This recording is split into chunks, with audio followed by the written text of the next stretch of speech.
None of us live unto ourselves. That's what Paul said here in Romans 14:7. We're all interconnected. And when you have a good interconnected church family and things are going pretty good most of the time, and I hedged on you a little bit there and said most of the time because we're all human. Things don't go good all the time. That's just not possible. That's kind of like expecting the weather to always be your absolute perfect ideal of the weather every day of the year.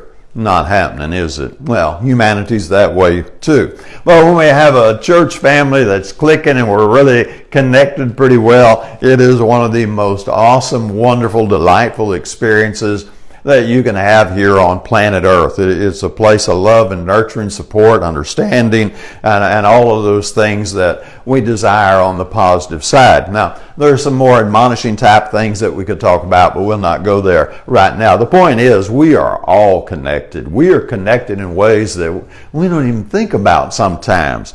I think some of us like to think we're pretty independent and I don't need no one. That is such a joke, isn't it?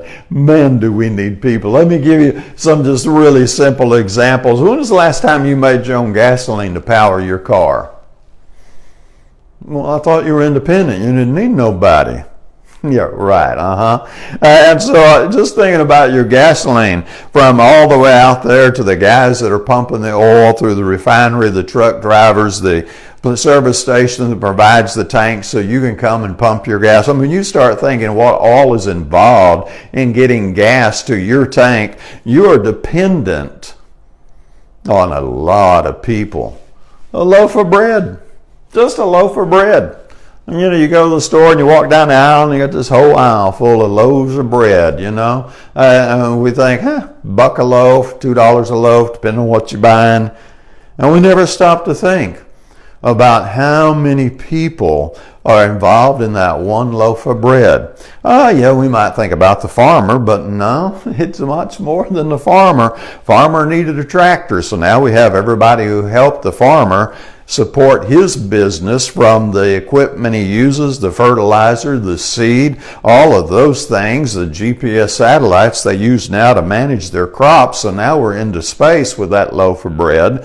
Not to mention, of course, all the production and the processing. But wait, before we had the production of the bread, we had to have somebody build the factory, the bakery, so that bread could be made. So now we have more people, and then we have the transportation of it. But wait a minute, we got to have the highway system that allows that truck to travel.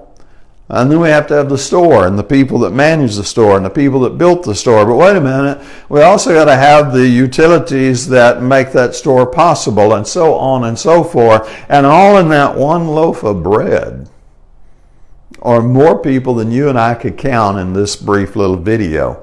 It may be fun to sit down and just on a piece of paper start writing out how many different people have to be doing something for that shelf to be full of those loaves of bread. It's pretty fascinating, really. And then our high tech. Wow, that's crazy. Do you know what's inside of your smartphone? I don't either, but I'm sure enjoying it. It makes these videos possible, but I don't have a clue of all the people involved in the technology and the development and everything that goes into that. It is fascinating. We're that connected. And anybody who thinks they're not connected is just fooling themselves, living in some kind of little fairy tale. And God takes this concept of us being connected, and in John 17:20-21, he wants his children to be just as connected with one another as Jesus and Christ are connected. Jesus and God. Now, let that soak in a second. When you think about the unity that God and Jesus have with one another, how combined and interlaced and unified they are, that's like ultimate oneness. And he said, and you'll need to look it up and read it, he wants you and I to be just that united in him. That is connected. That's not sitting on the side. That's not lukewarmness. That's not, I'll just do my little thing over here in the corner and let you know. No, that's none of that. And so we have all of this wonderful stuff, and then our weaknesses kind of get in the way, don't they? Man, isn't it a shame? and our humanity gets in the way, and our thoughts and our ideas and our opinions get in the way. And of course, we all know that our own opinion is right. It has to be. I mean, it's ours, right? It's kind of ironic, isn't it? And we forget that we're one. One big, happy, I wish happy, body in Christ. That's the plan. And so Paul would say in 1 Corinthians 12, starting with verse 12, and he takes this analogy on toward the end of the chapter, that while the body is in many parts and we have different functions, it's one body. And the church family, especially at the local level, we have different talents and abilities and different functions. But ultimately, if we do it right, we're one awesome body.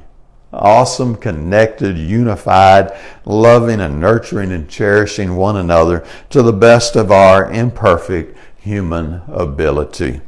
And if you're not part of that kind of a church family, I suggest you come visit us and see if we might be a place that you could find that kind of comfort and love and acceptance also. So, a lot of stuff here. Have some fun with it. Especially think things out a little bit, and we appreciate all the people involved in helping you live the life you're living. And as always, put your comments below and have a great day.